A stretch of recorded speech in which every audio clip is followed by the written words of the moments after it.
Good morning. Good morning. It's actually the morning. Yes, 11:28. How are we all doing? Welcome to twitch.tv/Ice Cream Uploads. My name is Graham D. And I'm joined by West, who's just dropped a sub. 1 year of watching Ice Cream Uploads. Holy moly. 1 year of watching Ice Cream Uploads. Holy moly. Hey. Holy moly. Holy moly. I appreciate you. We appreciate 1 whole year. Happy Ice Cream birthday. Yeah. What a guy. Thank you very much, West. Love you. Love you. I'll read Pip. That's who I was going to say I was joined by, but West just absolutely stole your thunder with no shame. No shame. Yeah. How's things, Pip? Fine by me. Yeah, it's good, man. It's good. How's about you? I know you was down in London winning us awards and stuff, coming back with all the silverware. The trophy cabinet downstairs is going to have to get bigger. But I want to know, and I'm sure the other people in the chat will as well. I mean, nowadays we've actually started uploading this to YouTube with all the introduction bit. We've split all this out, so if you don't want to listen to any of this stuff, feel free to jump forward. It's all timestamped for you guys. But you guys that join us every single weekday, we like to talk about other things just about video games. And I want to know, Graham, with the first IRL event, it's nearly 18 months at this point. What was it like to be around other people that are fucking nerds about video games and all the other stuff that happens around that? It was lovely. It was lovely. No, it was. Do you know what? I'm gonna backpedal a bit there. It was okay, and the reason it was okay is because you see the people that you know. So people like Rory, who works at Marvelous, which is the company that we won the award with. We've worked with him forever. He used to be at Konami. So seeing people like him, and you're like, oh, I've not seen you in fucking ages. Yeah, high five, and stuff like that. It's wonderful. But then, obviously, with any industry events, you get to the networking side of things, where you speak to people that you've never spoken to before, and you're like, yeah, so what do you do? I work in VR, this, that, and the other. That's pretty cool. And I did have some cool conversations like that. But I genuinely, I'd had the conversation. It's nice that we're all back together doing this in the real after the fourth. How many times did I get saying that? It was just like, should be now. so it's just that I get it. It's like it is a big deal for a lot of people. Kind of, I understand, and I know it's the first event out, but take that away, and it was nice. The best thing about it though is when you just walk away with one of those events with an award in your hand. That's when the real shit happens. Yeah. Did you see the message I sent to Jay? No, what was that one? So he posted a picture on Facebook of you three stood at the billboard, stood at the advertising boards, the roller banner, stood in front of that, obviously, because you won the award, you want to get all the sponsors and stuff like that, whatever. And the way that Jay's holding it, I'd cropped it and and put congratulations on being our Barclaycard's man of the match. It looks like he's just been given a man of the match. He wasn't happy about that. Yeah. The thing is, the picture that he took like 4 of them, and we stood there in front of this bib with his 37-month. Yeah. Yeah, I'm just showing you up here. West, 37 months. I started doing this before I even started working here, so that's how long I've been sub for this channel. I mean, I'm like only 33 months or 34 months or something like that, because I keep forgetting to do it. Also, this month, I'm sub to Jack Lepoo, because I was on the wrong channel, so I subscribed to Jack rather than Ice Cream Uploads. Yes. We can get a hype train going. If anybody else has a Twitch Prime ready and rocking and rolling, we can get a sub train going nice and early on a nice Monday morning. Bit crisp outside. Let's get this train on the road. But yeah, as for the picture that Jamie posted, do you know, I'm stood there. I mean, I've got a bad posture anyway, so I thought, oh shit, I need to stand upright. And I was in the middle of like stretching my back out. So if you look at the picture, I'm there like Boobs McGee, like full on chest out, like whoop whoop. But yeah. Anyway, so yeah, we won an award. We won Corporate Social Responsibility Initiatives. We saved a species, and we won an award, as you should bloody expect. No, we weren't expecting, but it was nice. It was nice. Let me jump through the chat and see who is here now. Lotus, I'll rate. No luck catching those things then, mate. Good morning. How's things, dude? Lake saying, oh, stay frosty, it's cold outside. You can tell it's cold outside because, I mean, I'm wearing a hoodie, but I have a fan behind me. I'm always wearing a hoodie. But Bibby's full on jumped into his Resi RPD insert coin hoodie. You know it's cold when Bibby's got the hoodie on, so... I had a t-shirt and my pyjama shorts on this morning, and I didn't even have my slippers on. It was fucking freezing. Before we jumped on, I had to go and get some more clothes on. In this room, it gets hot really quick, but because it's so frosty outside this morning, it's just freezing everywhere, obviously. I mean, the sun will come out, so it won't stay frosty, yeah? I was going to break into song then. No. The sun has got... No, okay, never mind. 1 year of watching Ice Cream Up. Holy moly, I've read that one already. Lotus West having a bit of a chat. Vern, good morning. He says, oh, hello. Morning, Shag. Oh, hello. No, let me try that again. It says, oh, hello. No, it doesn't. It says, oh, hello. Oh, no. hello. There we go. That's what it goes like. That's the one. That's the one. I'll read. GG on winning the award. Thank you very much, dude. Appreciate it. Timeless, good morning. How's things, dude? Madge is in the chat as well. Hey. Wes says, I feel terrible now. Only 12 months. Well, you should have known us for longer. It's your fault. Yeah, how dare you not know us before you knew us?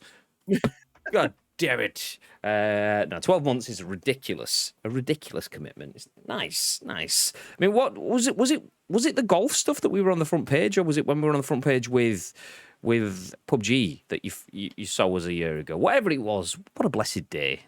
So yeah, anyone that ever does drop into our streams, by the way, whether you stick around for a minute, a month, a year, whether you sub or not, we appreciate it. It's nice. It's nice to remember how we actually make friends with people. So Gagad, I know he came in through the golf stream. Yeah. Like this time last year-ish. So yeah, it's nice. Not making friends. Anyway. Oh yeah, asking where's the next game? We need more front page stuff.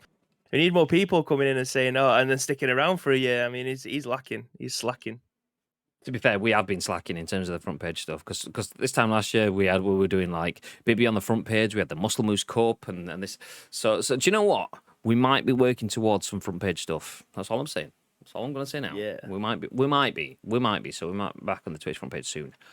Oh, wink, wink. Wes says Bibby wins the tweet of the weekend though. What, the one about Erling Haaland? Is that what we mean? That was a big tweet. I can't think of anything else. That was a big tweet that Bibby's posted on the weekend. I don't remember either. It's all been a blur. Bibby's having a baby. Hey. I know. I'm so fucking hell, mate. I'm like, obviously you've known for about 3 months, but that is why the scoop went live at like 9:15 on Friday because we had to go to the hospital and go and have our 20-week scan. But yeah, like. There's a lot to talk about, and this isn't the time and place to be able to do it. So maybe we'll find time in another stream.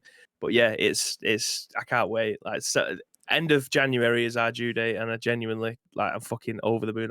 I'm buzzing for it. Ad says Bibby's pregnant. Tito says I thought Bibby'd put on weight lately. Exactly, I'm carrying. I've been carrying for 10 years. Sooner or later, it's gonna fall out. I'm gonna ask a question that my dad asked me when I told him that I was gonna be a dad.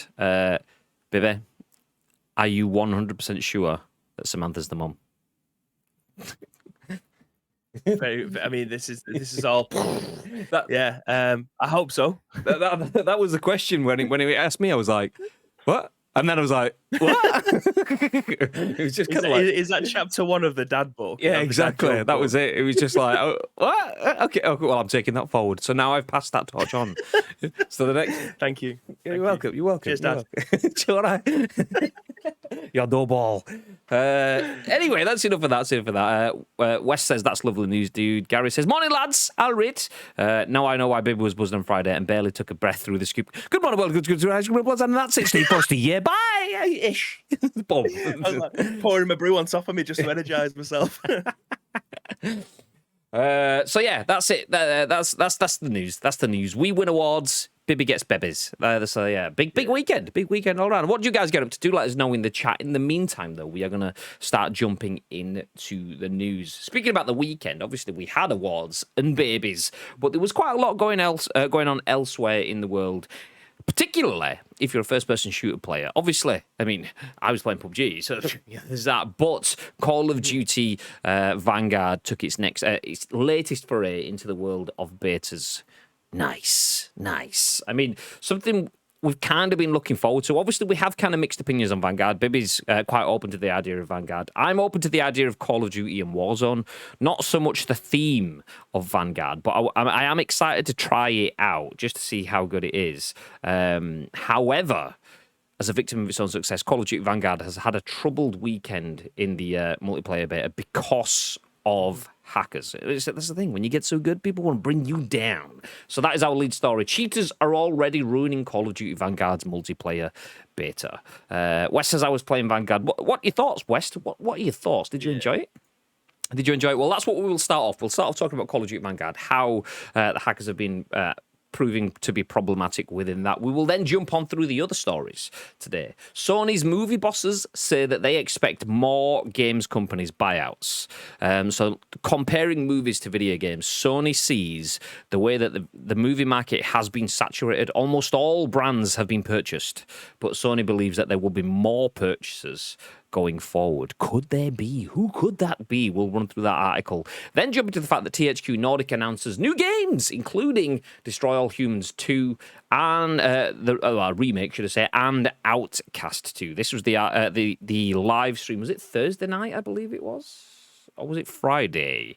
We didn't do the watch along because I was picking up awards and Bibby was sowing the seeds. You know what it's like. So yeah, we'll give you all the details, even though we didn't do an ICU and Friends watch along. And then finally, I know this is the news that everyone really wants to find out about. GamesMaster is coming back, and to celebrate, Bibby is going to shave his head and put in a monocle and just have his face up to the screen, full on Patrick Moore. Is it Patrick Moore? Was that his name? I think that was his name. Yeah, full on GamesMaster-ish. If you don't know what GamesMaster-ish, then well, you're not as old as we are. So them's the facts. Anyway, Bib, Call of Duty Vanguard. Would you be interested in playing the multiplayer beta? Yeah, I mean, I do.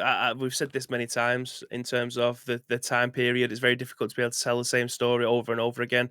Maybe some fabrications in this one about what the system is going to be and what the exact timepiece of where it is. But as Call of Duty's go, yeah, absolutely, I'm willing to give any Call of Duty multiplayer a go to see what it's like. Well, do you know what? It might be good, but it might not be smooth sailing. Not entirely, anyway. Don Peppiatt at VG247 has the first article saying, cheaters are already ruining Call of Duty Vanguard's multiplayer beta. And I spoke about Gagad just a minute ago. He's dropped his 13-month resub. Gagad! Hey. I'll read. Good morning. Thank you so much, mate. I'll read. Thank you very much for 13 whole months. Appreciate you. And welcome to another month of the loot drop. We announced that, by the way. Let me stop for a second because all of the baby news, I forgot to do our other bits of news. We'll usually do like the exclamation mark loot drop in the chat to get yourself into the our monthly giveaway that all subscribers are included in. But we did announce the games that we will be giving away, or not the games, the options that we will be giving away this month. Okay, that didn't quite make full sense because I was trying to multitask and I can't do it. But there you go. Tweet in the chats. That is the tweet that we posted around a couple of hours ago, just short of a couple of hours ago. So we have 4 options once again for people to choose between in the loot drop. So this includes, there you go, ICU merch, which has won out the last few months, but we also have Back 4 Blood, NBA 2K22, and New World. Obviously, we've chosen these games because me and Bibby have played Back 4 Blood beta on the stream. NBA 2K22, Bibby's been playing that last week. And New World, we have given codes out to our community guys when we got access to the beta a couple of months ago. So these are games that we have played on the stream that we have that have links to our channels. So we thought we'd include those as the options for the giveaway. So that was a tweet that we put out. You will see below it that there are 4 options. Make sure you vote in that. We've only had 11 votes in that. So at this point in time, 1 vote could have potentially a big impact. Make sure you vote on what you would like to win. If you don't vote and it's something else and you win, then yeah, if it's not your prize and you didn't vote, then it's on you. It's on you. It's on you. So make sure you get on you. Yeah. So there you go. Oh, West says it's all about the ICU merch. It is, and I actually got an email the other day on yours, West. It's still not been shipped yet, but it is in production. So hopefully you will have that in the next week or 2. But yeah. Thank you very much for winning last month. It was last month, right? Oh no, it was a month before. Wow. See, that's how long it takes to get the esports jerseys produced. But it's in production. We haven't even started on Bacon Chins yet. So hopefully we don't get another ICU jersey this month because the backlog. The backlog is real. Yeah, exactly. So you will get it eventually. Where were we? Oh, we were on Call of Duty. That's what we're talking about. Nice. Okay. Cheaters are already ruining Call of Duty Vanguard's multiplayer beta. This is written by Don Peppiatt at VG247, and it says Call of Duty Vanguard's cross-platform multiplayer beta has already been afflicted by cheaters, much to the frustration of players on both consoles and PC.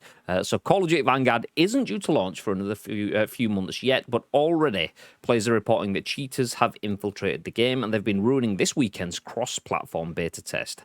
As you can see in the various videos embedded below, thanks VGC, this weekend has given cheaters the opportunity to flex their muscles alongside players that just wanted to see what this year's major Activision game is like. Let me hit play on this video. Watch this snapping of these shots. Ping, ping, ping, ping, ping, ping. I'll pause that there. If you are listening to this, it's basically someone aiming down the sight, and his gun is looking in one direction, and then he's looking somewhere else in a completely different direction, and then snaps to somewhere else. And there's no strafing left and right. It's just ping, ping. So yeah, full on aimbot hacks. Anyway, that was an embedded tweet from at Benny Longstroke. What a name! Dudes are hacking in the hashtag Vanguard beta. So back to the article. Cheating in Call of Duty is nothing new. In fact, earlier this year, Activision was forced to take down an undetectable cross-platform Warzone cheat.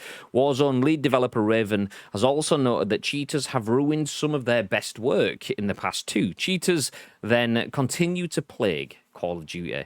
As the various videos on this page show, cheating isn't an isolated issue. I'll edit that as I go. Cheating isn't an isolated issue that's affecting only one or two games. Hopefully this problem won't persist into the game's full release, though. Both Warzone and Vanguard are getting an anti-cheat system later this year. Activision seems pretty confident this will tackle some of the major issues with nefarious players in the game, but only time will tell if it's enough to stem the tide of cheaters. Let me read the next paragraph as well, and then we'll wrap things up. Warzone developer Raven Software is locked in a long battle, trying to wrestle control of the game from cheaters, and has committed to monthly updates regarding nefarious activity in the game, and has even increased the frequency and severity of its ban waves in an effort to stem the hackers. Call of Duty Vanguard releases November 5th, along with a new Warzone map. So cheaters never prosper. But they can be annoying motherfuckers. So Call of Duty Vanguard, I've actually seen very, very good reports from people that have been playing it. Generally, I mean, apart from Tito, I mean, he just said fuck that shit in the chat. But no, I've seen people having a lot of fun with this. But the cheating conversation comes back. What are your thoughts? What are your overall thoughts, babe? I think Activision as a whole are kind of struggling trying to keep up with it. The Warzone thing is a completely different beast because that is open for everybody to be able to try and cheat. If you have a PC or a console that's able to play this game, you have the option to be able to cheat, especially if it could. I don't know how it gets done on PC. I don't even know if you can do it on console, but the option is there. There's no barrier of entry. And it's disappointing that they've been able to find an exploit in this game in an open beta that's only been lasting like 3 days. Like, how quick have they been able to reverse engineer the system enough for them to be able to put a hack in there? Is the hack the exact same hacks that they're able to use in Warzone? It's because it's an Activision game. They'd just be able to Control-C, Control-V, paste the exact same hack into the right place, and it'd be able to get picked up. But they've brought in anti-cheat systems to be able to try and cope with this, and they are running bans left, right, and center in Warzone. I don't know how quick they're able to keep up with it in Vanguard, so they are moving in the right direction.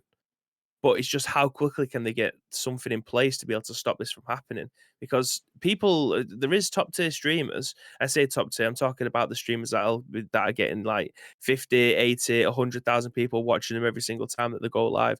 These guys are people that I don't want to say have been propping up Warzone, but they have been given the option.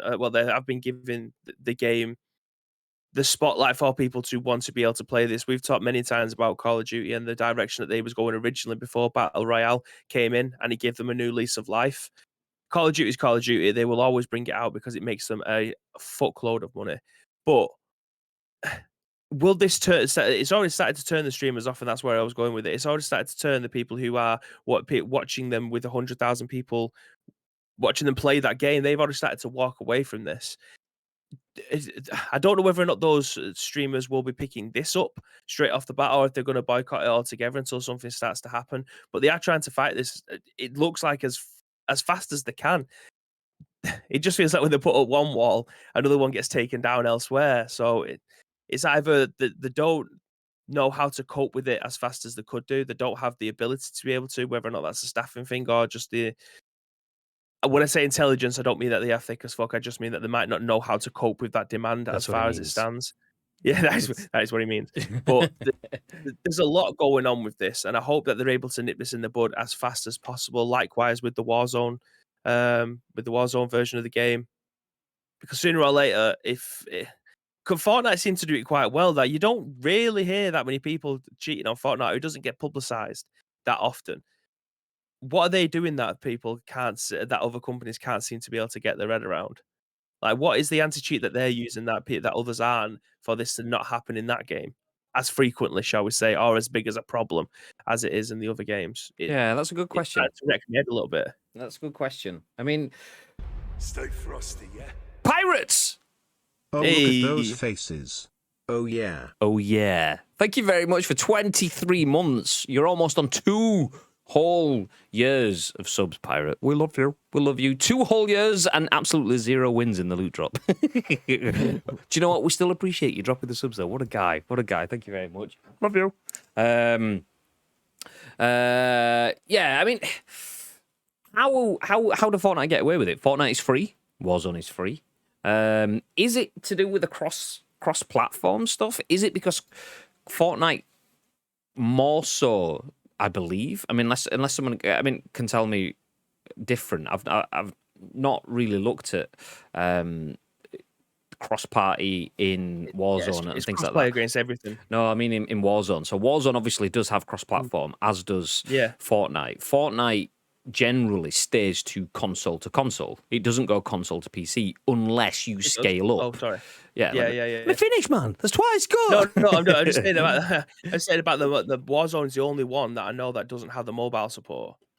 That's the difference. Yeah, I just mean like does Warzone pair console to PC by default? Because unless you have, so if I'm on my console and you're on your console and Wizai was on his PC and we jump in with Wizai on Fortnite, we will then play against other PC players because we have a PC player. If he wasn't there, we would only play console. That's on Fortnite. Does that happen in Warzone? So like say if me and you were just on console, do we get paired against PC players off the bat, or do you have to? Like, I know that there is a setting to choose to turn crossplay off so that you don't play against PC players. But if that's on, do you get crossplay against console only, or do you get crossplay against PC? That's a good question. Because I mean, could that? I don't know if there's filters. Yeah, I'm not sure because I was playing on my mobile, and my brother was playing on my Switch on Fortnite. And then I'm not sure whether or not PC players was in there as well, but I'm fairly certain there's actually filters that you can turn off in Fortnite. I don't know, but is there in Call of Duty? Is there actually filters in there for you to be able to turn crossplay off? I know there's turning crossplay off altogether. Yeah, that's the ones where you can just turn them. That's what I know that it definitely has crossplay, and a lot of people saying just turn it off. If you don't want PC players, turn it off. But I don't know how that works. So I don't know if you just get console to console until you add a PC player into it, and you just get PC to PC unless you add a console player into it, or does it just? Oh no, Timeless says no. If you have crossplay on every platform, okay. I wonder if that's something to do with it then. With PC being a lot more embedded, Fortnite. Obviously, if you do stuff in terms of cheating on Fortnite on PC, then I believe it's controller-based PC play. It still opens it up though, doesn't it? Yeah. That's wild though, isn't it? Like, think of the queues. Like, we talk about queues all the time on PUBG about them being too many queues for the player base that's active. But think about that. If that's the case, when you're starting to loop other other PC players into your PlayStation, or if you're playing on mobile and Fortnite or something like that, think of how many queues that actually opens up. Because there's a big blockade there until you add someone from that platform in, and then it'll get opened up. Like, that just shows how big the play bases are for those games compared to other battle royales that are out there, or any other game that's cross-play against everything. Like Rocket League, for example, that's cross-play against everything. I'm fairly certain if you're playing on PC or console, you can still play with people on like the Nintendo Switch and things like that. So the possibilities are endless when it comes to the queuing types and the people playing on all these consoles. So is that where the difficulty is then, that they can't, like, if someone's cheating on PC using your party and you're on console, like how would you even be able to monitor that? Is my answer to that question. Yeah, there you go. I'm glad we don't fucking work in that part of it, because that would send me under.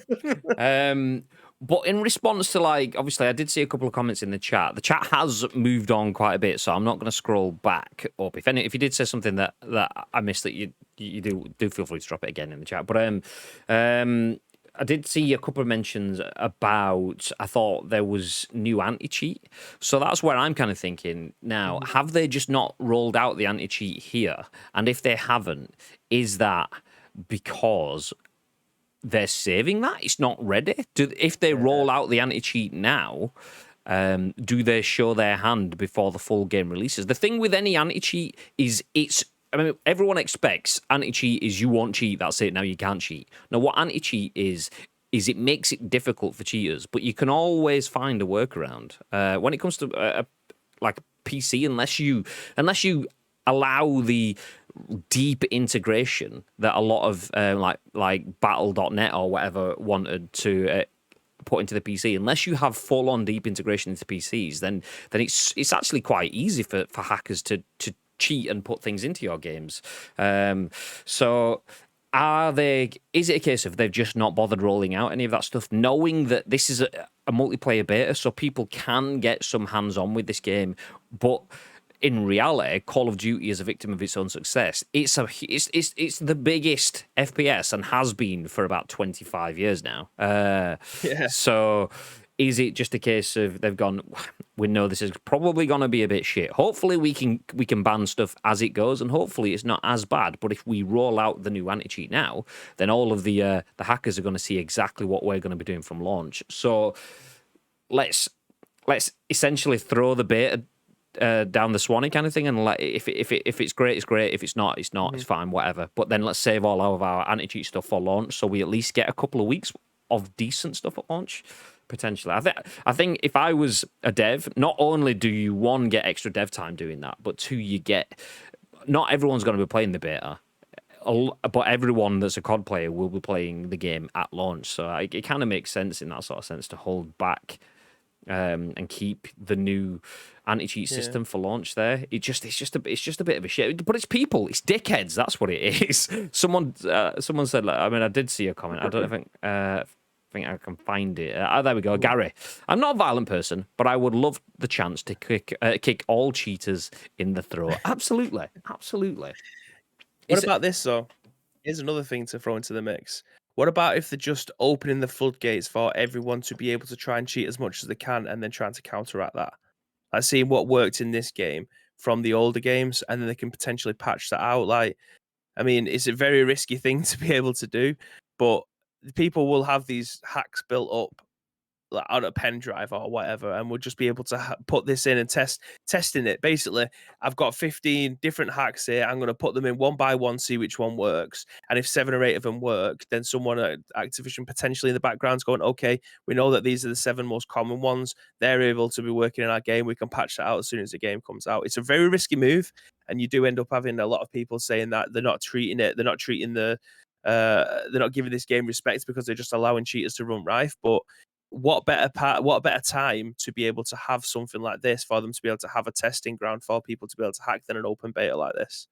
I mean, that would be, I mean, I'm conflicted because that's a stroke of genius. It's like putting out a mousetrap. Hey, take the cheese. Nice cheese. Nice. Get the fuck out of here. But it's also, it's a marketing beat. People have purchased and pre-ordered the game with the idea of getting access to the beta. So if that is the plan, then that's a questionable decision, because that's something that could have led to a purchase now, and you've used that with an ulterior motive. I get why, but I don't know. And that's what Can you cancel a pre-order after an open beta like this? I don't is that it? You've redeemed it. You tough shit. I don't actually know. That's a good question. It's a good question. I mean, I would have thought at this point you've started to use the license of the software, although that's not the end software. So I've no idea. I don't know.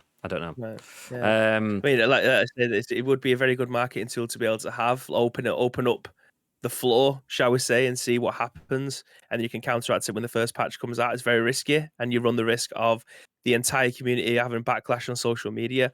But if in the background they're already working on stuff for when the game launches, and you're having a completely different experience, is that a redemption story that didn't need to be wrote in the first place? Like, is that something that will be credited and used going forward?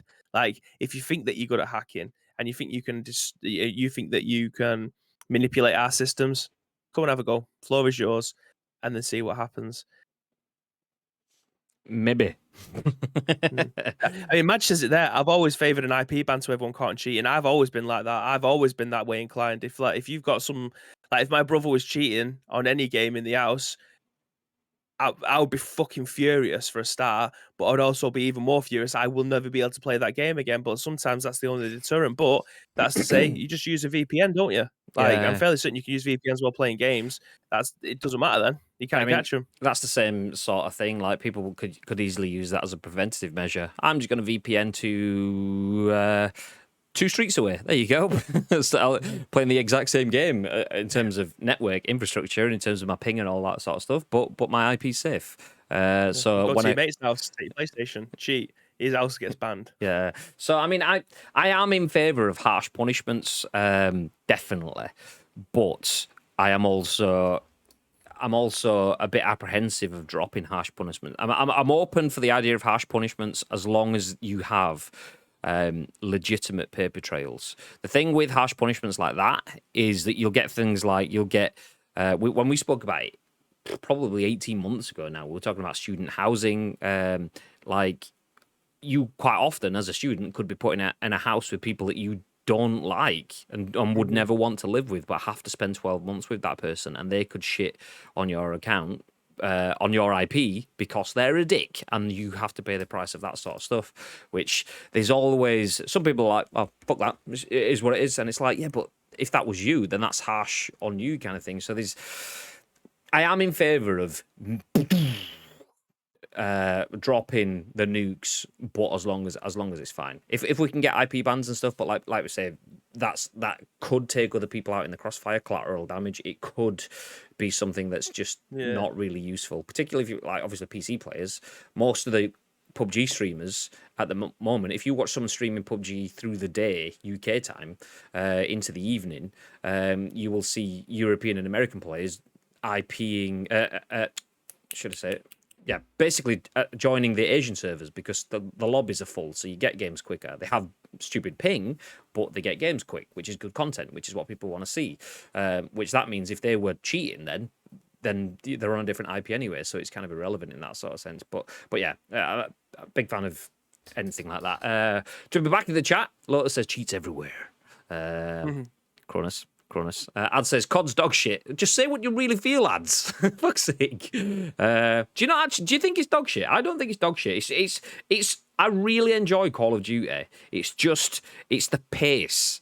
Like I've said before, it's a good change of pace, but it's not my normal pace. I love playing Warzone. When I'm in a game of Warzone and I'm playing with mates, love playing Warzone. When I'm playing multiplayer and I've got my snipers and I've figured out like the maps and I understand what's happening, I love Call of Duty multiplayer. I haven't played multiplayer for ages, mind. I would never say it's dog shit though. Even the World War One and World War Two maps that are not my sort of time frame. I don't think. Yeah, I mean, maybe the space wall runny stuff. That's probably not. Yeah. I'd probably if you want to have that, then that's fine. But I wouldn't say it's not. I wouldn't say it's dog shit. I'd say it's. You one or the other, really, innit? Like, I mean, you can play both, but you'd usually favour one or the other, and by one or the other, I usually mean Battlefield, because that's you can't really compare it to Halo. Maybe the Infinite Warfare stuff or the Advanced Warfare, but in terms of like for like, you're gonna have to compare it with Battlefield, and usually it's sitting one or the other. and I'm definitely 110% in the Battlefield camp. But it doesn't mean to say that I hate playing Call of Duty. Like, I grew up playing Call of Duty. Some of the best gaming memories I have are playing Call of Duty, similar to Battlefield as well. So yeah, it's just one of them, really, isn't it? Tribalism usually is the thing that gets in the way of it, very much like football or whatever. But your favorite game, you can't like another game. But yeah, I mean, yeah, Bibby plays Battlefield. He plays Call of Duty. He jumps in with some PUBG, just like he wears a United shirt when it's when things are going big wrong. United fan. Hi, United. lads. Don't clip that out of context. Fucking hell. Someone clip it. I get cancelled on Twitter for that. Someone clip it. So yeah, anyway, Call of Duty Vanguard's multiplayer has been impacted by cheating this weekend. Kind of what you'd expect. Also what you'd not like to see. You can't kind of what you'd expect, because we accept that we're living in a world of dicks. But yeah, hopefully it all works out decent. We may play some Vanguard. I know that there's a lot of people that are interested in it. So a lot of people aren't, which is fine. But we play a bit of everything on the channel, so we may play some Vanguard. Would you watch me and Bibby getting slapped in multiplayer beta? Would you be interested in that? Would you like to join us? Would you like to watch us as we use our Cronus and IP hacks and all of that sort of stuff? Yeah, nice. Make sure we sign up to that Surfshark VPN, mate.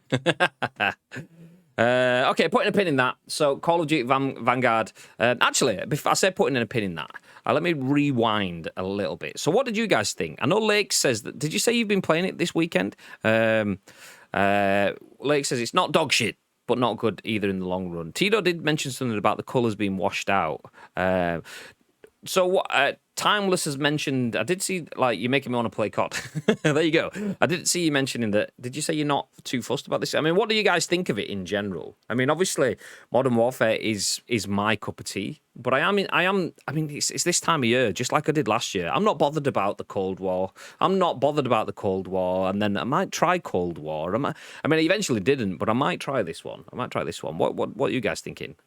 Do let us know. Anyway, while you guys drop us your thoughts on Call of Duty and where we sit with that, let's move the story along. We'll jump back into those comments if you drop them in. But for now, Andy Robinson at VGC has this story. Sony's movie boss says he expects more games company buyouts. Pictures CEO believes movies consolidation has peaked and games will be the, air quotes, new growth area. Madge with a clip. Nice. Tito's saying it's a hard pass from me. Sod you, Tito. I didn't want to play with you anyway, whatever. Mate, you never played with me anyway. You've only played with Bibby. I see what you're doing. Whatever. Actually, before I jump into the body, Timeless says, yeah, this is maybe the first COD I skipped for a while with the feedback and cheaters, as well as the fact Battlefield is coming out a week later. I think I will skip. The review I read said it was the same COD as last year with shitter guns. Touche. What a review. Nice. Okay, back into the article. The boss of Sony's movie business has said he believes that the video games business will be the next focus for company mergers and acquisitions. Speaking during the Bank of America Merrill Lynch Media Communications and Entertainment Conference. My God, that's a fucking... Look at that. That is a title. The Bank of America Merrill Lynch Media Communications and Entertainment Conference. Okay, speaking in a conference this month, transcribed by VGC, Sony Pictures Chairman and CEO Tony Viniquera was asked if the movie industry would see any further consolidation. He replied, I think the traditional medium of television and film has probably peaked, and the new growth area will be the games business. And who's better positioned than Sony for that business? Quote, I do think you'll see some consolidation on that side. You'll probably see a little more on our side as well. I do think there are probably too many film studios, and you might see one or two less over the next 5 to 10 years. But I think the next area of consolidation will be the games business.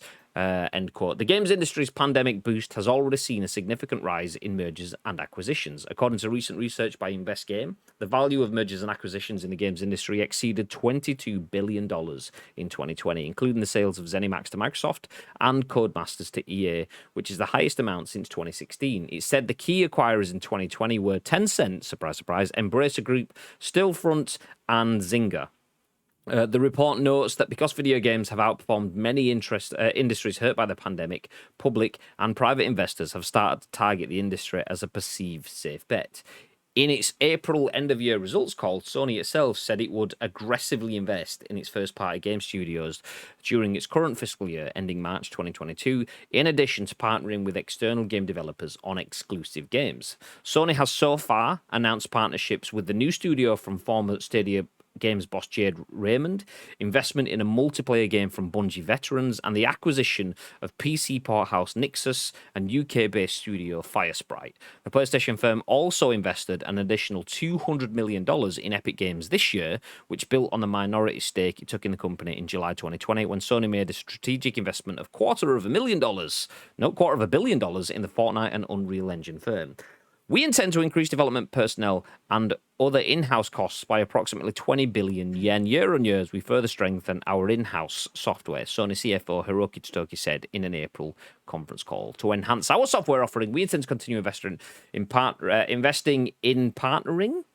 Okay, I'm going to say that. I'm assuming that should be and partnering with external studios, in addition to aggressively investing in our in-house studios. He added, as I just mentioned, we aim to strengthen the PlayStation platform through actions such as the recently announced partnership with Haven Entertainment, which was established by Jade Raymond, creator of the famous game Assassin's Creed. In our additional investment of Epic Games, along with the rest of the Sony Group, we will also work to enhance the social and platform capabilities of games. Sony has been working more closely with its movie business in recent years. Okay, we get the idea. We don't need the final line. That was a good article until that point. You didn't need to shoehorn that last bit in. But there we go. Long read. Thank you very much, Andy Robinson, for that one. But Sony believes video games is the growth market. We've seen a lot of acquisitions, a lot of mergers, a lot of strategic changes over the last 10, 15 years from Sony in terms of its pictures business, but Sony in terms of its games business, that's where we should be looking to see acquisitions and mergers, according to movie execs. What are your thoughts, babe? We've spoken about on this podcast, especially, the future of storytelling is video games. Let's be honest, like, to break it down easily for you, without the need of having 4 different films to tell a story of sorts, you could have a 15-hour video game, and it'd be £50 or whatever it'll be. Like, that is probably worth their time and investment rather than making 4 films and costing millions to be able to create. I mean, video games cost millions anyway, especially if it's a AAA game. You're having the best writers and the best voice actors to coming in to do the stuff, and obviously all the time that it takes to be able to produce it. But I think feasibly nowadays, the best stories are being told in video games, and if they can nail down a 2-year period to make that 15 to 20-hour video game, why wouldn't they be able to do that? So this doesn't surprise me at all. Like, films are blockbusters. You go to the cinema to be able to watch them, and they are fantastic for the most part. You don't really go to the cinema to watch a film that you wasn't really interested in, unless you have one of them Cineworld cards, not spawned by the way, and you can just go and watch as many films as you want for a monthly fee. But in general, when it's £16 to go and watch a film, the chance of you going to watch a film at the cinema that you wasn't necessarily interested in is probably not something that you're going to happen. But for a £50 video game and you're getting 20 hours in return, that's a minimum for a storyline game at the moment. I mean, there are obviously 60 to 80-hour games over there, usually for an RPG or something like that, but they are stories being told over that length of time. So I think if there was to put that amount of time and effort into creating a video game, they'll probably get a return on investment for that a lot quicker than they probably may do at the box office. I'm not too sure. I mean, that's just purely speculation on my behalf, because you can sell that game for. I mean, Nintendo have been doing it for years. They will still hold that value of a Zelda game for 5 years. They do it 4 years, in fact, for Breath of the Wild. 4 years old, and it's still on the shelves for 45, 50 quid. Even now, that isn't the same for a Hollywood film, is it? It's in the cinema for 2 or 3 months max at £16, and then you have to buy it on Blu-ray. Which, who even owns a Blu-ray player nowadays? Like, you stream everything on Netflix, or you'll buy it on Apple TV and watch it once maybe, and then not watch it again for a couple of years. I mean, but in terms of a video game, just interrupting, literally just the other day when I was at the MCV event last week, I was talking to a VR developer, and he was saying that he's making a shitload of money by porting games. So he will basically have a VR game that works on, say, the Oculus, and then they'll I've forgotten all the models, so I'm just going to say Oculus Quest 1. I don't know if that's what it was actually called. He made something for that, and then when they released the Oculus Quest 2, he makes some tweaks that makes the game perform better on that system. But because that's kind of a growth market, a lot of people will have never had any games. They effectively port that game, so he gets another opportunity to sell that. And then when the PSVR 2 comes out, he throws it out onto PSVR 2. It's the same game. He just changes a couple of lines of code. I say couple, simplifying it, but he changes the code, but sells the same game again and gets an opportunity to sell that game on multiple platforms. You've got Grand Theft Auto 5, which has been sold on 27 platforms now. So Skyrim. Yeah, exactly. So, I mean, that's the thing, that like video games definitely are the growth area in terms of that. Forget the fact that they are potentially huge area in terms of where was the comment? Tito says, in other news, water is wet. Isn't the games market already bigger than cinema and music combined? Exactly. So not only is it a bigger market, but it's a bigger market that you can repeat sell at. And not only is it a bigger market that you can repeat sell at, but it's a bigger market that you can repeat sell at with in-game transactions. You don't go to the cinema and buy that film and then buy it again 6 months' time when it comes out on a slightly different cinema screen. And then, whilst you're watching it, suddenly pay 79p just to get the little cosmetic skin for your popcorn holder kind of thing. But video games offer that sort of revenue. So it's not surprising that is the area for growth. Obviously, as Tito says, water is wet. The bit that's probably a bit more surprising, though, is the fact that someone from Sony has come out and said that. I bet he's probably not expected this comment to have been picked up. As Madge says, with the skimmed down version of that essay that was the conference title. I mean, even that BOAMLMCEC is the short name for that fucking conference that he was at. That's the short name. So the Bank of America conference, we'll call that one. The Bank of America conference that he was at. That he made this. He probably thought it was an off-the-cuff remark saying, yeah, video games are big. I'd expect more mergers, and just leaving it as that, and people have gone, Sony guy thinks Sony mergers. I mean, the key thing for me, though, is the way that he replied. I think the traditional medium of television and film has probably peaked. Okay, that makes sense. It's been around forever. Understandable. Everyone's bought everything they need. Apart from when things change, like Netflix coming along and disrupting the market and giving you direct-to-consumer rather than having to go through the cinema route. Okay, fine. I get what you're saying. And then the new growth area will be the games business. Okay, we've all kind of known that for a while. But the bit where I think this has got the attention is and who's better positioned than Sony for that business? That's basically going, we're going to buy shit. And they might not have meant that, but that's the bit where that becomes spicy because we've already said Microsoft buying ZeniMax Media, $7.5 billion purchase, huge. Bethesda, everything in-house. Now we're changing the world. Are Sony able to compete with that? Does Sony even want to compete with that? This guy inadvertently has gone, yes. Yes, we do. so that's probably not what he meant, but it's a spicy, almost inflammatory. Yeah, exactly. Is it though? Is it an off-the-cuff remark, or does he know things? Are there purchases and things on the table? I mean, the evidence in this article. So that Haven,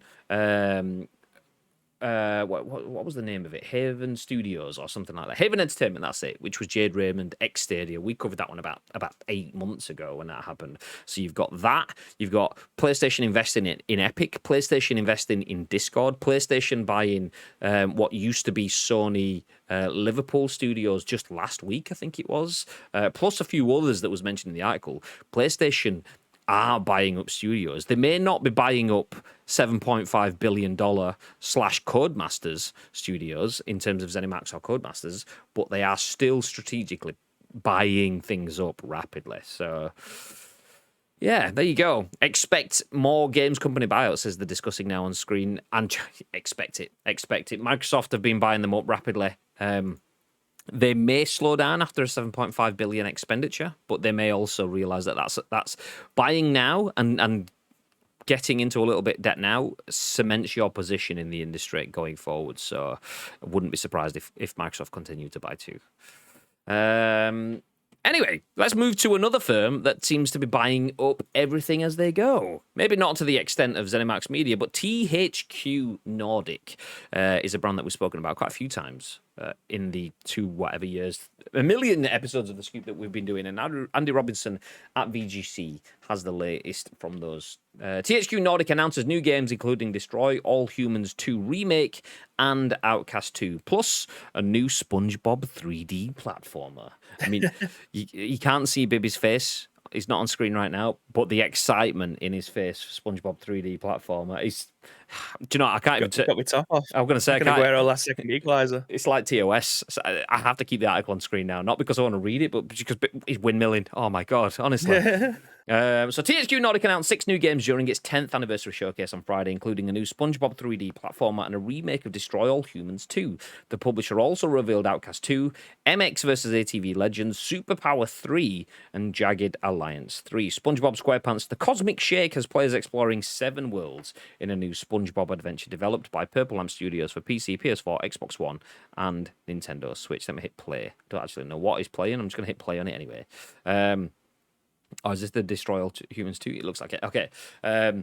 This is the SpongeBob experience gamers have been waiting for. Said senior producer Martin Kreutsch, with new platforming skills like the karate kick and a true buddy comedy design approach, saving the universe will be ridiculously fun. Have you been waiting for a SpongeBob experience as a gamer, Bib? Not particularly, no, but when it comes, they just really recently re-released Battle for Bikini Bottom, didn't they? Which people was crying out for years. So was that to queue up this to try and get you enticed into a new SpongeBob game? Maybe. I'm not too sure, but I know Battle for Bikini Bottom was one of them cult games that had a lot of love for it, and they was asking for a remaster for years. They've given it them. Are they releasing a completely new game in the series because of the success of that? Yes. Yeah, okay. I don't know. Oh, yes, because it is. I'm just going to jump out the article just to comment on the video that's on the screen at the moment. So this is the trailer for Destroy All Humans 2. This actually looks really good. Has anyone played Destroy All Humans? I've never played it. I've seen... It's one of those games that I think it's because of the name and the artwork. There you go. That sort of like 60s cinematic scary film styling. I just thought... Blob. Yeah, exactly. It's full on meme content, so I just kind of sidestepped it. But the content it actually looked pretty decent, to be fair. Anyway, Destroy All Humans 2 Reprobed is a full remake of the 2006 game, adding features while rebuilding the game in Unreal Engine 4. The remake is developed by Black Forest Games, who relaunched the Destroy All Humans franchise in 2020.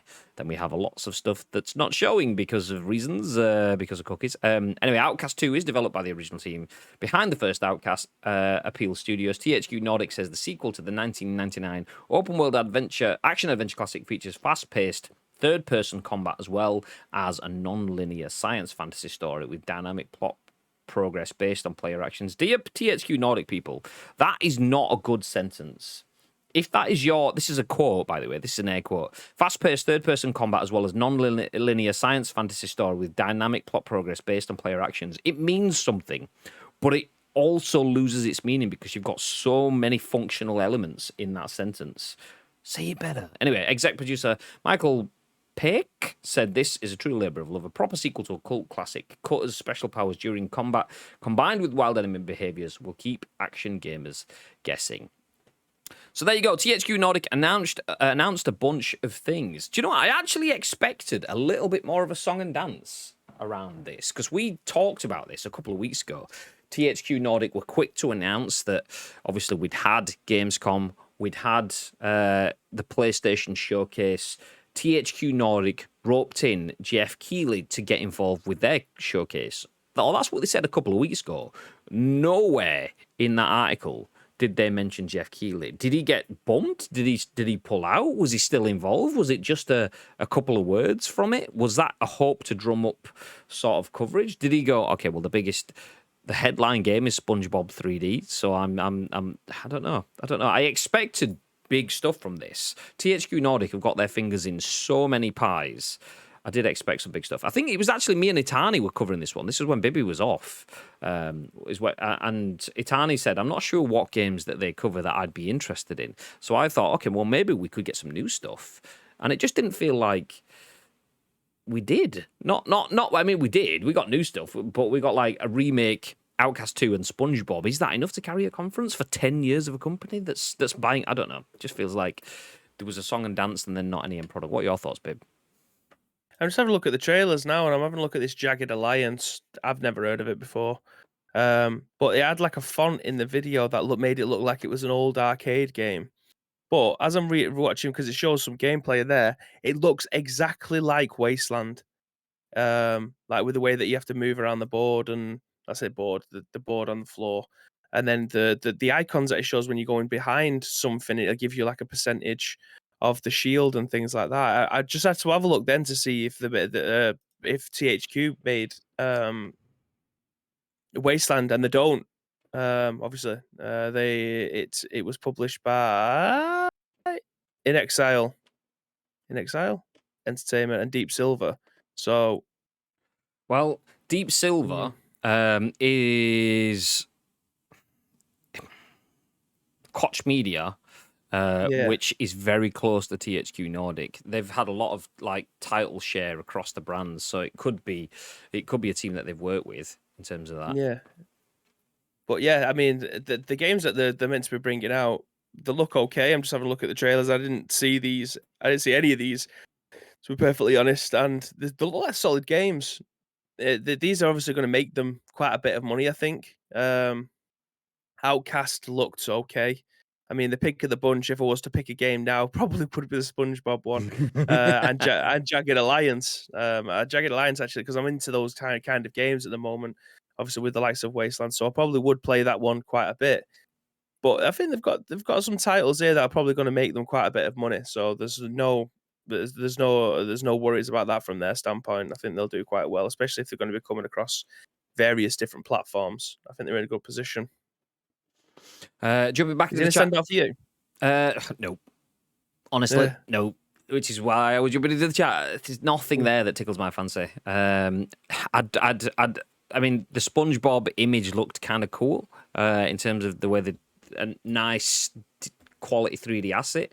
The Destroy All Humans content did actually look pretty decent. If I'm probably being a bit brutal. Jumping back to my knee-jerk reaction when I read the list of games, I was like, nah, nope.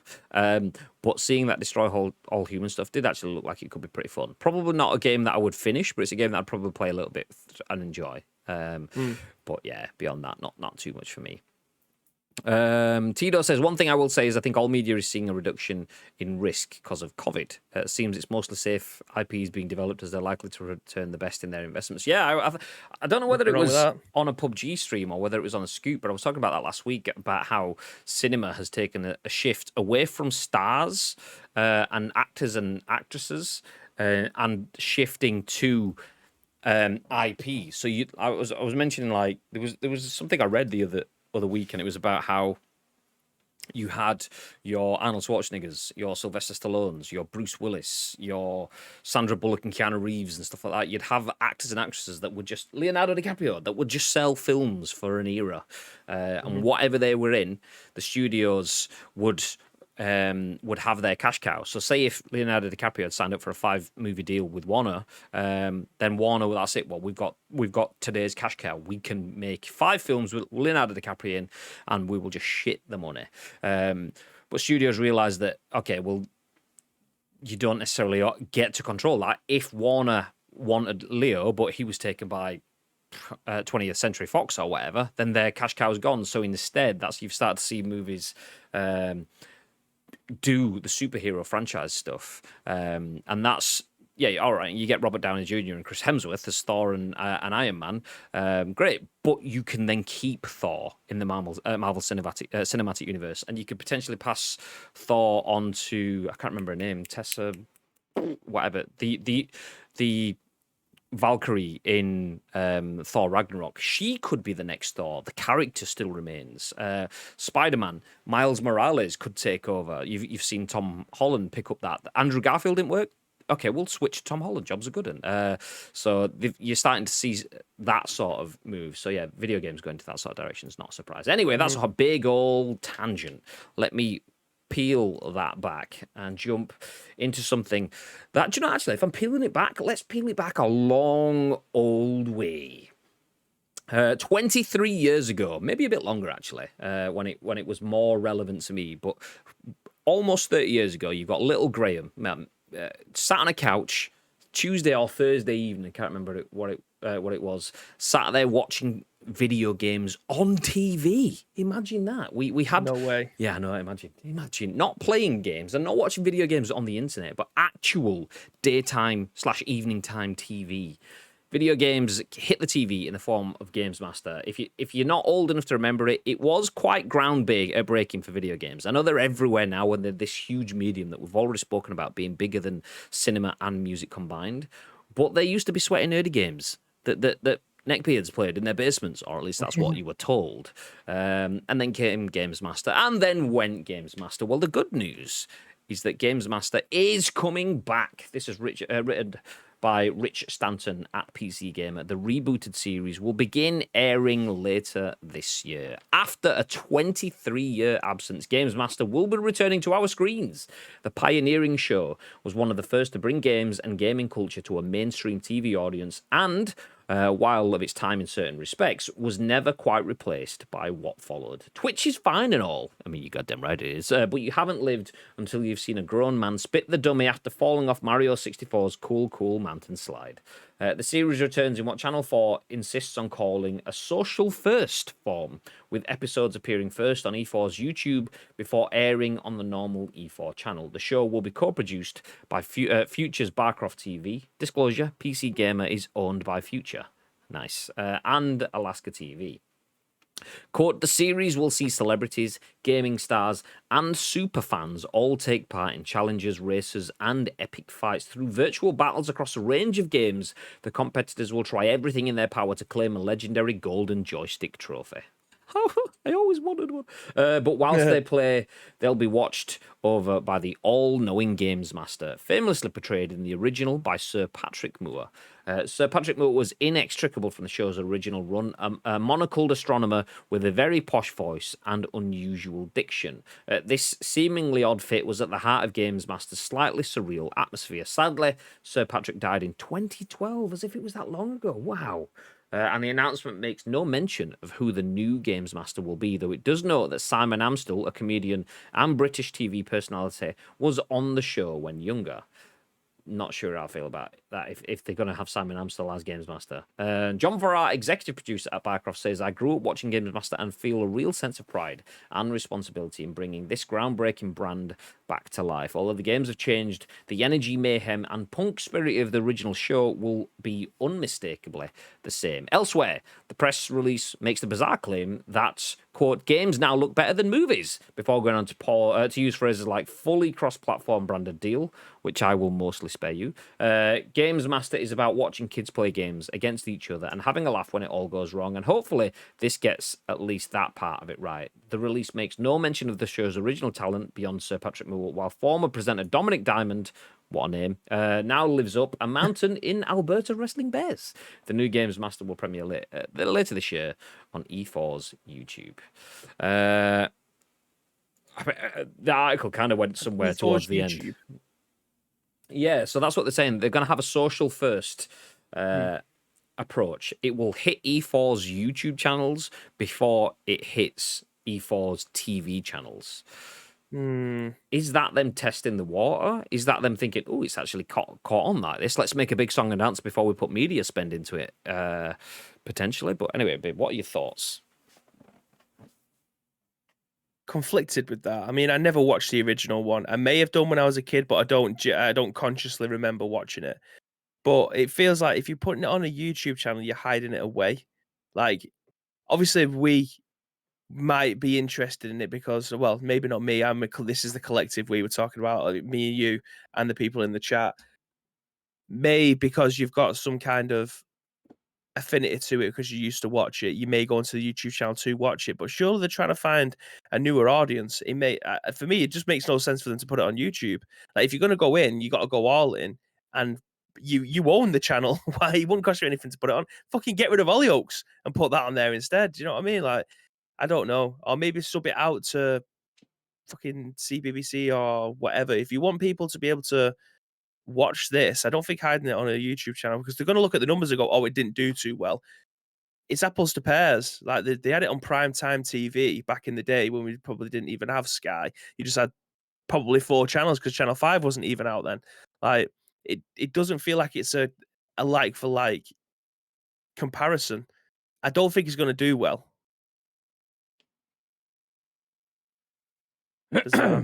Sorry, I'm just updating the. There we go. GamesMaster is coming back.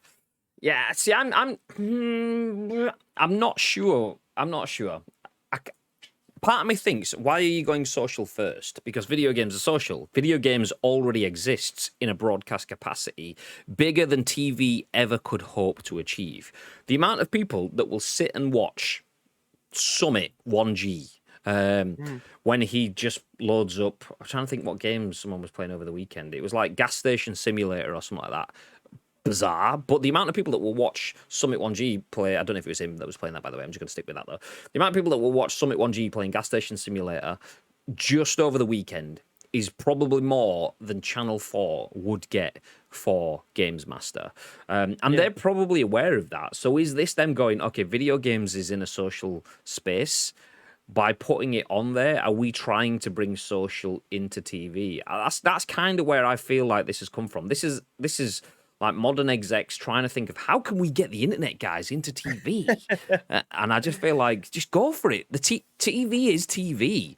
Like content creators, YouTubers, streamers, people that watch YouTubers and streamers are fully aware that mainstream media is a different medium. That when you see, like, I'll give you examples. KSI was in Bake Off.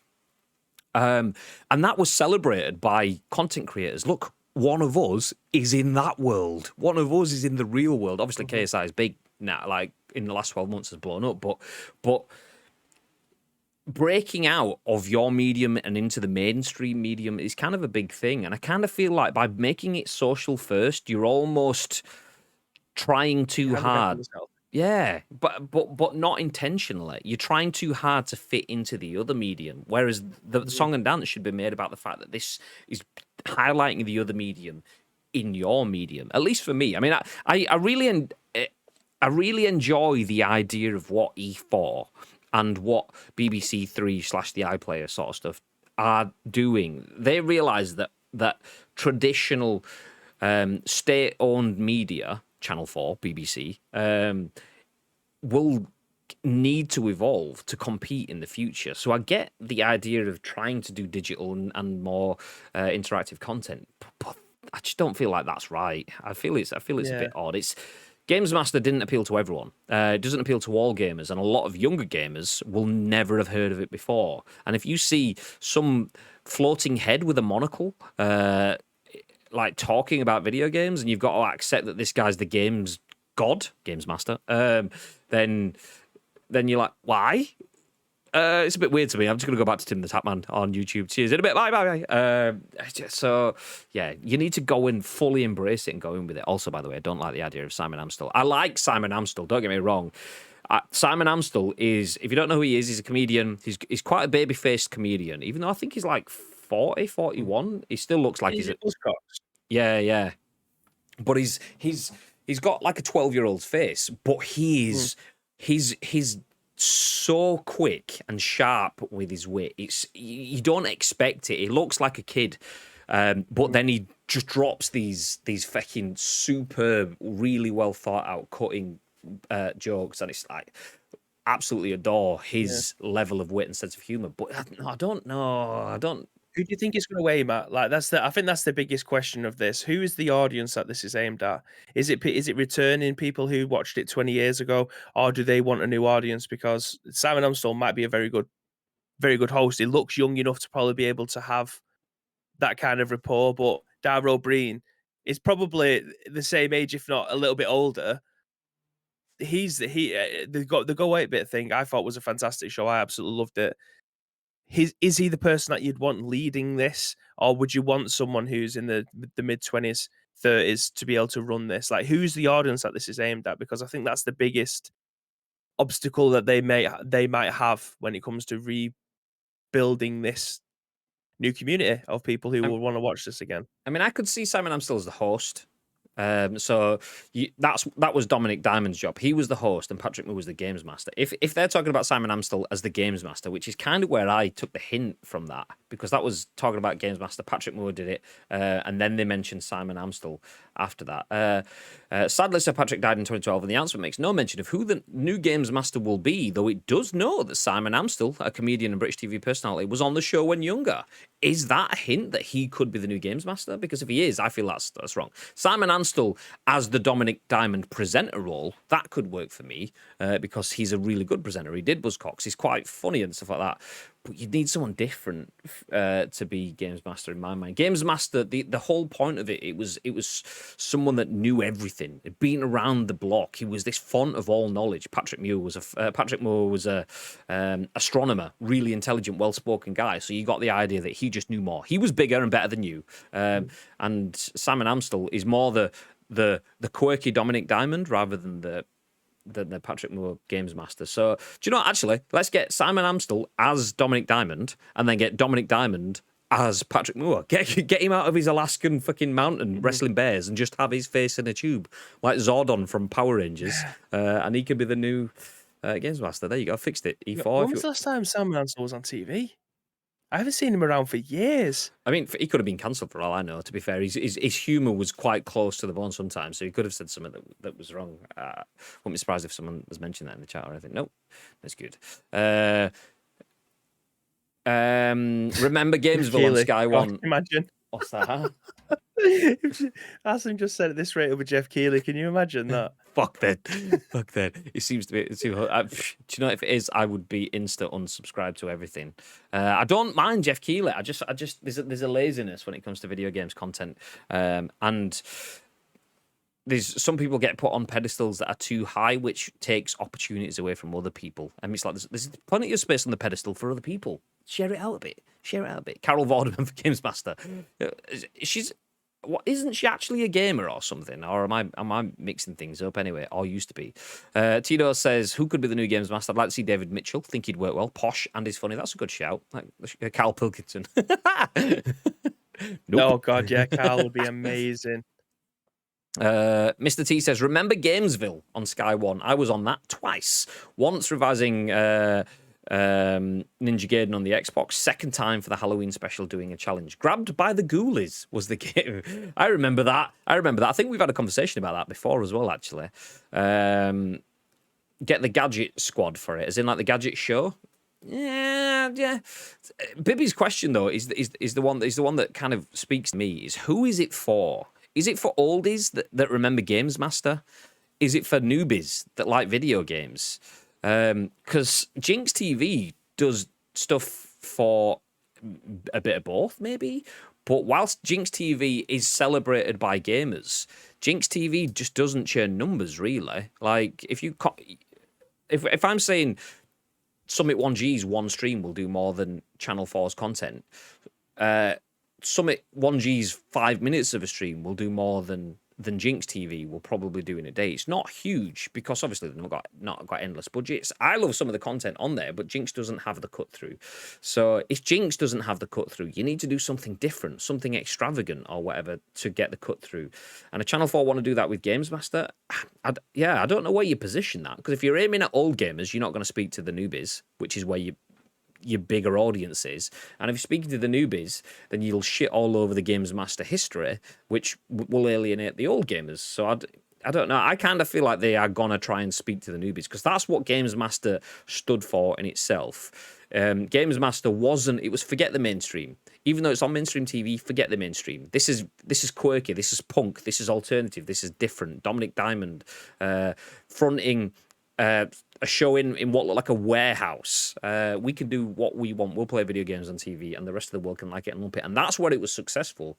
But that's the young man's game sort of thing. They need to do that for a new audience. As much as it's not for me, I think if you want to do Games Master, then you can't aim for the Games Master audience of old. You have to make a new audience for Games Master, which is probably what they're thinking by going to E4's YouTube first. But I'm not sure it'll work. Okay, let's catch up with the comments before we wrap things up then. On this, they seem to be jumping on the back of the Top Gear show that oddly airs on Facebook, the one hosted by Julia Hardy. did not know there was a Top Gear gaming show on Facebook. So there you go. I didn't. So I didn't. And it's gone. So yeah, Tom Baker could pull off the odd side of GamesMaster character like he did on his "Have I Got News for You" and Little Britain voiceovers. That's true. That's true. I did see someone say Brian Blessed, but that's gone now. I don't know what it is. Dara O'Brien is the Games Master. He's a huge gamer. The thing is, Dara O'Brien as well, he's done quite a few games things. So like the Go 8-bit and stuff like that. And he's hosted BAFTA things. I kind of, whilst I really like Dara O'Brien as a games ambassador and as a comedian, I just don't want Jeff Keighley of TV. Dara O'Brien is we need someone that's experienced in those video games. Dara O'Brien. It's like, oh, we need someone that can present something. Let's get Ant and Deck out. Let's get Jeff Keighley out. It's kind of one of those kind of thing. So I do like Dara O'Brien though. Simon Amstel, mind when he started going live as a Ben. I don't know what that means. I mean, Ben's a kid, but. Oh, you remember when he started? I get you now. I remember. You remember when he started as a young. I get you as a youngster. On that basis, was Patrick Moore person you'd have as being hip or trend from the 90s show? That's it though. He wasn't, but it was different. It was the Dominic Diamond was the punk alternative, and it wasn't about being hip or on trend. It was about being off trend to make your own trend. It's so away from trend that it is the trend. So Dominic Diamond wasn't hip or trendy. He was different, and Patrick Moore was there to accentuate the differences, I think. So Simon Amstel could do the different, because Simon Amstel's not a cool looking guy. He's not super fashionable, but he's super fashionable because he doesn't give a shit. So he'd work with that sort of thing. It's just, yeah, you'd need someone that is just comfortable in their own selves to be the games master kind of thing. Questionable, no, questionless. You can't question him. You can't question Patrick Moore because it's just Patrick Moore. Get over it, kind of thing. You need that sort of stuff. I love Game Master back in the day. I hope the reboot does the original justice. Same. I think Simon Ansell writes a lot of shows now. Also, who's to say we need a new actual Game Master? Why couldn't it be a digital one? True. What if they use Patrick Moore's likeness and have an impersonator doing his voice? Also true. Austin Creed, says Ads. Okay, see, I'd be up for Austin Creed's energy. I'm not sure that's what you want from Games Master though. You just like he'd have to be the Dominic Diamond, I think. Jeff Keighley's bloody annoying at this point, says Gary. I mean, the thing is, Jeff Keighley's is doing himself a disservice by being in everything, in my opinion. You don't need Overload, but that's him increasing market share to make sure he gets considered, and he doesn't need it. He's considered because he's good enough, not because he's there. I reckon it's going to be aimed at newbies mainly. I don't see younger demographic watching a TV show full stop. Surely it's retro appeal. It is, but then again, the younger demographic do watch TV when there's big marquee moments. But do we think Games Master could ever be the Game of Thrones sort of thing? Probably not. No. I mean, would it have a better chance if it went onto Netflix, do you reckon? Potentially, I think it could do, but this is made by Channel 4 for their own platforms. I think this is where Channel 4 need to make games that go out on Netflix and TV at the same time, in that sort of sense, for me. But no one's ever done that sort of stuff before. You get it? Yeah. Rather than put it on the YouTube channel, why don't you just put it onto like their iPlayer or whatever it is called, VOD, Channel 4 VOD? 4OD like, or whatever it used to be. Yeah, most people have TVs now. Or they have a Fire Stick, or they have a console, or they're watching it on something like Now TV that they have the ability to watch it rather than it being on YouTube. I don't know. Maybe I'm just trying to think of it from older people in their generation don't understand where to look for content. Like YouTube, I'm sure there's a lot of people who turn their nose up at it still. No, who probably did watch it back in the day. Watch that? Yeah, it's not for me. Yeah. I'll watch it on TV. I'll sit down with my TV Times, flick to page that I'm on. Does TV Times still exist? I think it does. But wow, that's the last of us. Anyway, Games Master was about Dominic taking the piss out of the kids, double entendres, and leching at the women. Yeah, well, there's that. It's probably less of the last bit now. Just Google what the target audience is for E4, apparently, and interestingly, it's teenagers. But interestingly, a majority of their audience is aged 15 and female. Nice. Funding for advertising is why, I bet.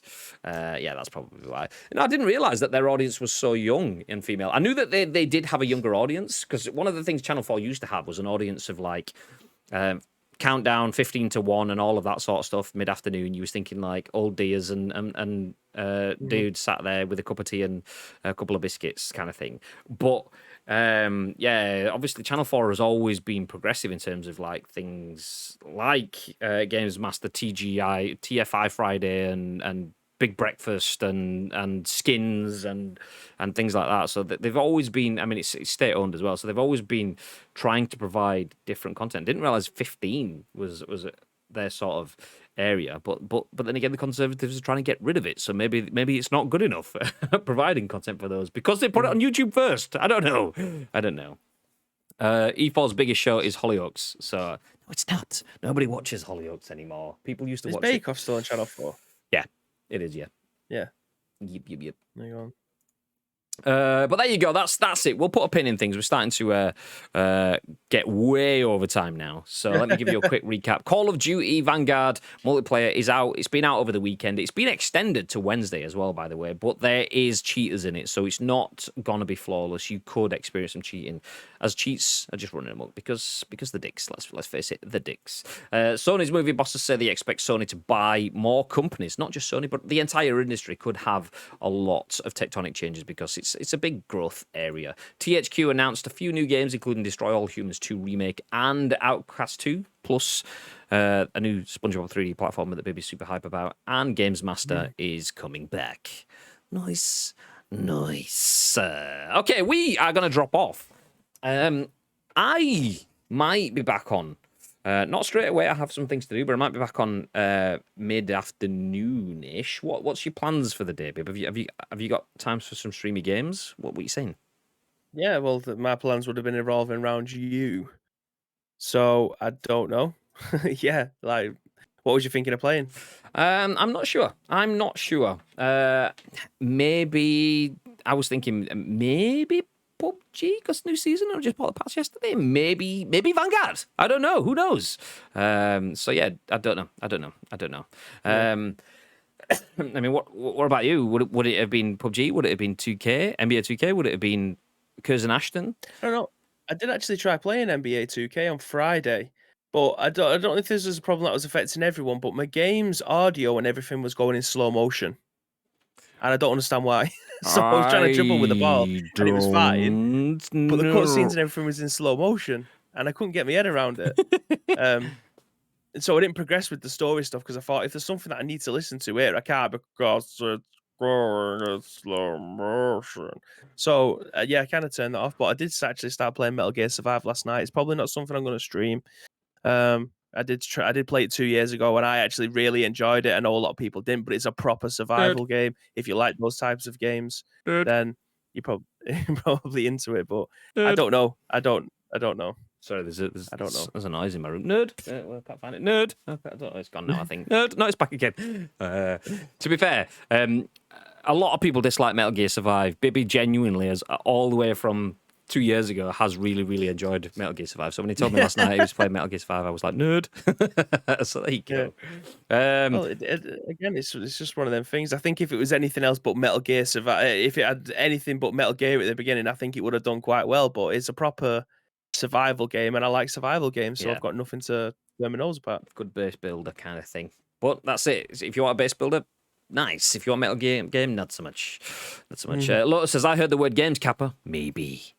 Are you around, Lotus? What are you doing? Are you playing any shit? Timeless in the chat's playing as well. Oh, what, you're playing COD? Are you playing COD? Vanguard, is that what you're on, Timeless? Are you playing shooty bang bangs today, Lotus? What are you saying? Gary says, I've never heard that myself, babe. Very odd. Madge says, Metal Gear Survive gods, please don't torture us, baby. I said, I think if it didn't have Metal Gear on the front of it, it would have done very, very well. I think it does a lot of things very, very well that a lot of games don't do. I put it this way, I'd rather play Metal Gear Survive than DayZ this day and age. That's saying something. Yeah, on that bombshell, we're going to wrap it up. Thank you, everyone, for joining us for the first scoop of the week. We do have 4 more. We stream the scoop live on Twitch at 10 a.m.-ish each and every single weekday on twitch.tv/Ice Cream Uploads, but then turn it into a podcast. So do feel free to join us tomorrow, Wednesday, Thursday, Friday. We will have extra gameplay today, but not so much tomorrow. We only do the one stream on a Tuesday, but most of the days there is afternoon and or evening streams as we go through the week. Just a shout out to our friends at !insert coin as well. We do stream over there, and I thought I'd give them a shout out because we're both wearing insert coin hoodies because these things are fucking gorgeous. Bibby's wearing the Resident Evil RPD hoodie. I'm wearing the Ghost of Tsushima hoodie, so lovely. Do feel free to drop a follow. You will get notified when we do go live for games in a bit. Whatever we're playing, do feel free to drop a follow. Before that happens, though, Mr. Bib, is there anything you would like to add? Yes, again, thank you very much to each and every one of you that have joined us for today's show. We ended up getting 4 subs, including myself. Obviously, I'm giving myself a shout out. 4 subs today. You guys are fucking legends. If you do have a Twitch Prime and you're not using it anywhere else, then do feel free to pass it over to us. You will be included into our loot drop for next month. But we do still have 4 shows left to shape. So if you want to help to shape those shows, then do feel free to get in contact with us. There is 2 ways that you can do so. First of all, find us on social media. It is at Ice Cream Uploads across all major social media platforms, or get involved with our Discord. If you are watching this on any of our on-demand services, go into the description below. All the links that you require will be listed there, and all we need from you is the URL plus your thoughts and impressions. We will then give you our thoughts and impressions on the very next show, which will be at what time tomorrow, Mr. Graham Day? Well, that will be at 10 a.m. Ish. 10 a.m.-ish. We do go live at 10 a.m. with an ish. We work in the video games industry, naturally, so whenever it gets busy, the scoop might drop back a little bit, which is more often than not, if we're being honest, but it gives you guys the opportunity to use our exclusive ish emote, which Mr. Garlic Clark has just dropped in the chat. What a guy. What a guy. On command. You love to see it. You love to see it. Let me jump back up. Lotus says, send me a message if you want a squad mate for PUBG, not COD. Ew. Nice. Ew. And then Lotus just gets put back in his place by Mrs. Lotus says, no. Get out of here.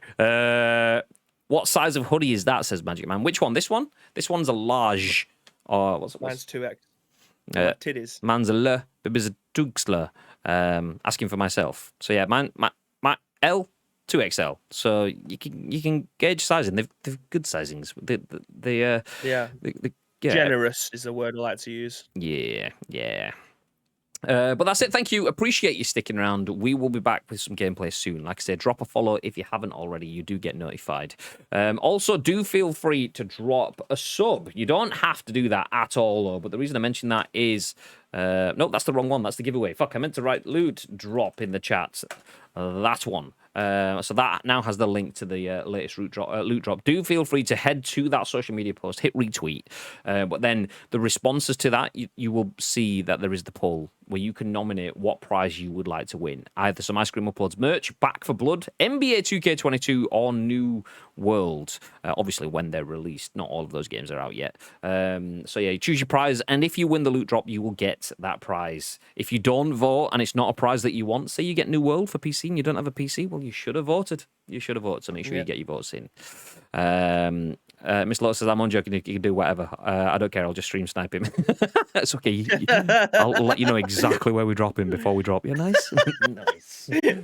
On that bombshell, though, have yourselves a fantastic day, and make sure you stream snipe. No, that's not what I meant to say. Make sure you stay frosty. Yes, stay frosty.